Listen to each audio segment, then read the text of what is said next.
Olá, estamos iniciando a nossa aula número 102, capítulo 18 do nosso Evangelho segundo o Espiritismo, muitos chamados e poucos escolhidos.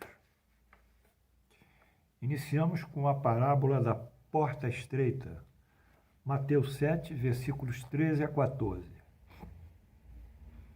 Entrai pela porta estreita, porque a porta da perdição é larga. O caminho que ela conduz é espaçoso, e existem muitos que entram por ela. Como é pequena a porta da vida, como é estreito o caminho que a ela conduz, e como são poucos os que a encontram. Então, essa é a parábola da porta estreita, de acordo com o nosso Evangelho. Vamos fazer as interpretações vocabulares.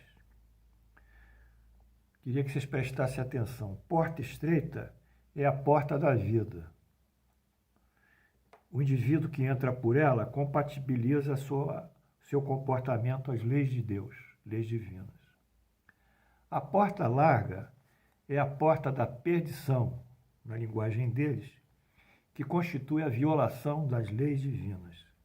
Ele se incompatibiliza com as leis de Deus. Um é estreito e outro. A porta estreita mostra aqueles que sacrificam seus interesses pessoais pelo bem do próximo. A porta larga mostra aqueles que prevalecem seus interesses pelo próximo, os egoístas. Para passar uma porta estreita, temos que passar por provas e provações. Na porta estreita, o que é mais meritório da virtude é a caridade desinteressada.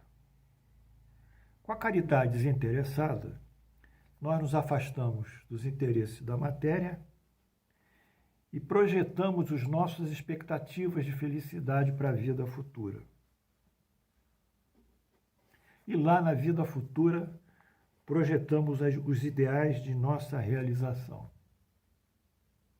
A porta larga, ela caracteriza o demérito, o egoísmo e o orgulho, o fracasso, frente às provas da vida.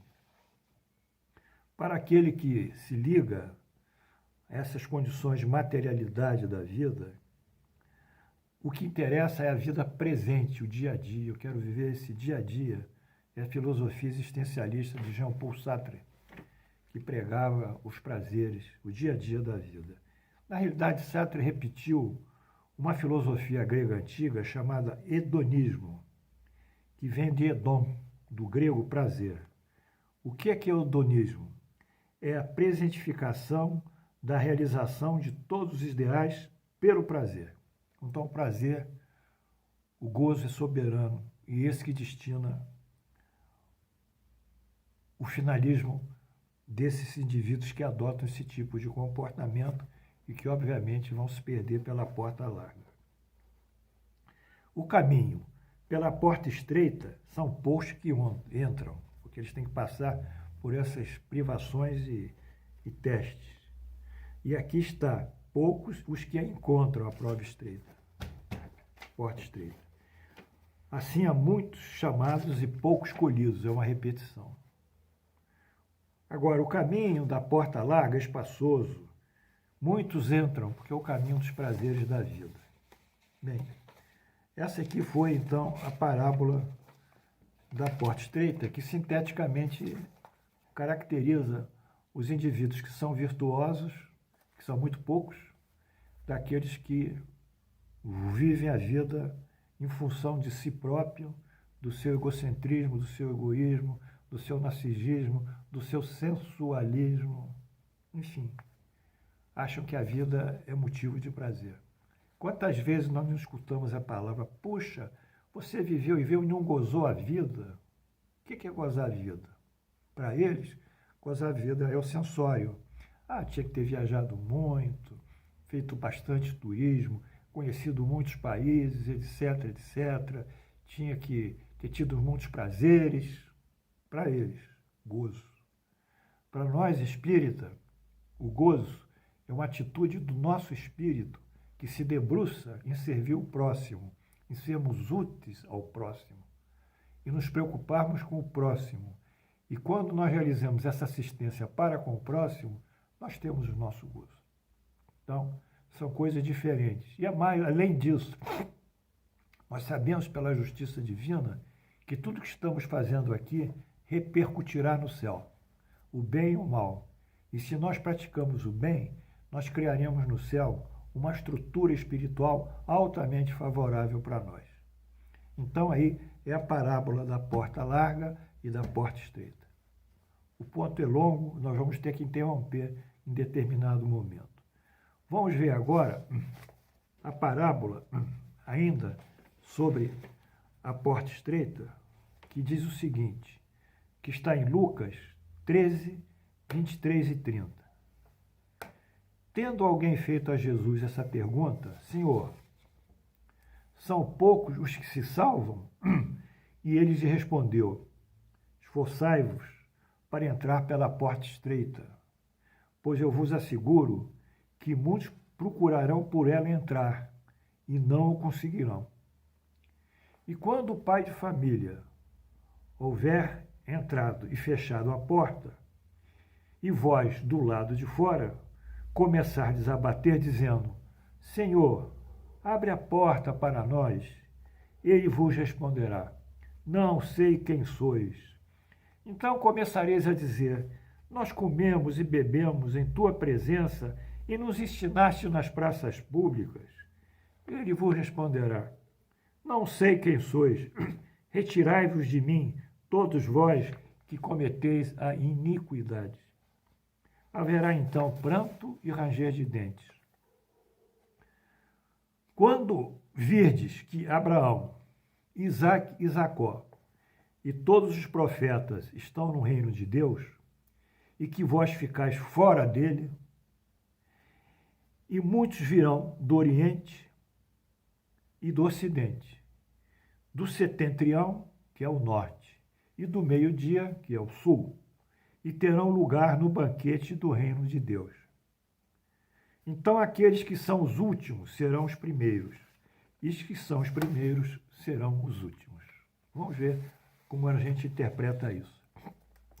Porta estreita, virtude, desinteresse pessoal. Muitos procurarão entrar, tem que passar pelas provas, pelas provações que denotam às vezes um sacrifício e um sofrimento. Não o conseguirão. O pai de família vai fechar a porta. Quem é o pai de família? É o guardião da moral divina, é o guardião das leis divinas.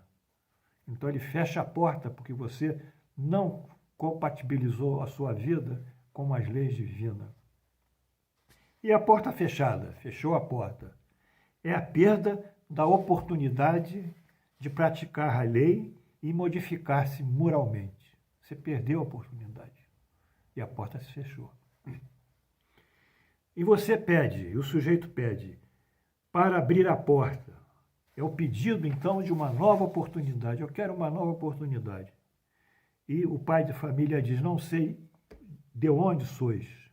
Ou seja, não conheço vocês porque vocês não praticam a minha moral ou não têm a minha conduta moral do meu grupo.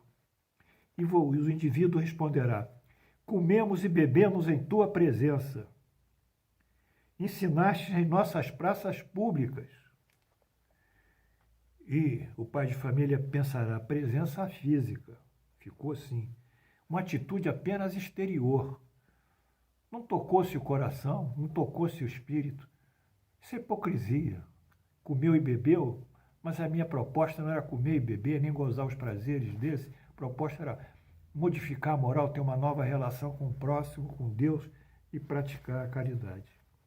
Então o pai de família dirá, não sei de onde sois, retirai-vos de mim, agora com uma forma mais assertiva. E o indivíduo pensará, mas o que houve? E será dito, não aproveitaste a tua reencarnação. Fechou a porta, terminou o teu tempo, só agora outra encarnação que você vai poder retomar o teu caminho. É aquele prejuízo que você deixou aqui e correr atrás dele.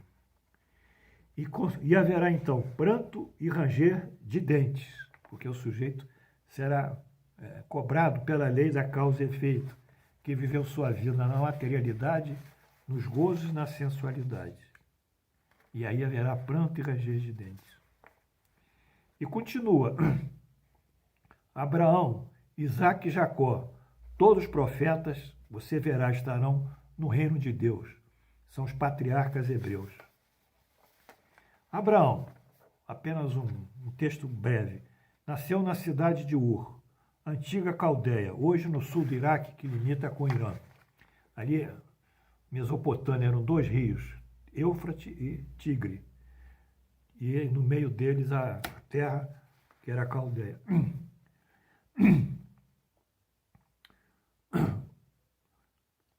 Lá os hebreus iniciam a sua saga, tendo em vista Abraão ter recebido uma promessa de Deus. Abraão é considerado o modelo da fé, porque seguiu a sua vida acompanhando a proposta de Deus pela sua fé. Pela fé, Abraão, quando chamado, obedeceu a fim de ir para um lugar onde devia receber por herança e partiu sem saber que ia, às cegas. Partiu às cegas, mas seguiu. Hebreus 11.8. É o pai, um dos patriarcas, o modelo da fé. Isaque é o filho de Abraão, ou de um trio formado por ele, Abraão e Jacó, a quem aos descendentes foi prometido, segundo Deuteronômio 9.27. Lembra-te dos teus servos, do teu povo, Abraão, Isaque e Jacó. Eles são mencionados por Deus, eles serão lembrados por Deus. E, finalmente, Jacó, que é o filho de Isaque, é abençoado por Deus também. Perto dele estava o Senhor, Deus do Abraão, e teu pai, e Deus de Isaque. Gênesis 29.13. Jacó teve 10 filhos e mais 2 filhos de José, que ele tomou como seu, formou as 12 tribos de Israel, a sua família. E continua. Porque Abraão, Isaque e Jacó estavam no reino dos céus. Muitos virão do Oriente e do Ocidente, do setentrião norte e do meio-dia sul. Quer dizer, aí o pai de família abriu para todos participarem do seu banquete, da sua casa. Lugar no banquete do reino de Deus. Então, esses que conseguiram superar as suas deficiências morais, seu egoísmo, seu orgulho, passarão pela porta estreita. Eles passaram pela porta estreita. Tchau.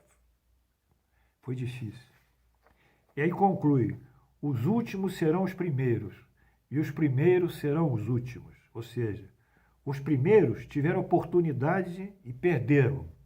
Foram aqueles que foram para a porta larga, a da perdição. Esses, só numa outra encarnação, receberão o seu tempo.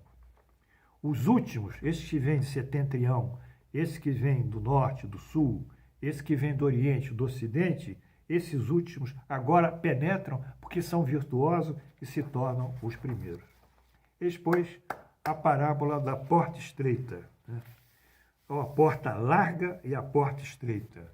Toda ela é colocada por Jesus dentro de uma linguagem metafórica, muito simples, muito objetiva. A narrativa é muito concreta, né? Não tem nada de subjetivo, são fatos que ele vai narrando, porta, local, etc, etc. Mas dentro dessa narrativa, aparentemente tão factual, tão objetiva, existe o quê? Existe um perpassar do ensinamento moral dele. E a gente abre a metáfora assim, ó, como a gente abre uma casca de nozes, quebra ela e dentro dela está ali o conteúdo sublime na própria noz. Que nós possamos seguir sempre, sempre a porta estreita, porque é essa que nos dará paz, segurança e confiança. E que tenhamos essa fé modelo, que é a fé do pai Abraão. Que Deus nos abençoe. Amanhã estaremos juntos eu peço para vocês clicarem aí e se inscreverem e divulgarem o curso entre seus amigos. Que Deus nos abençoe.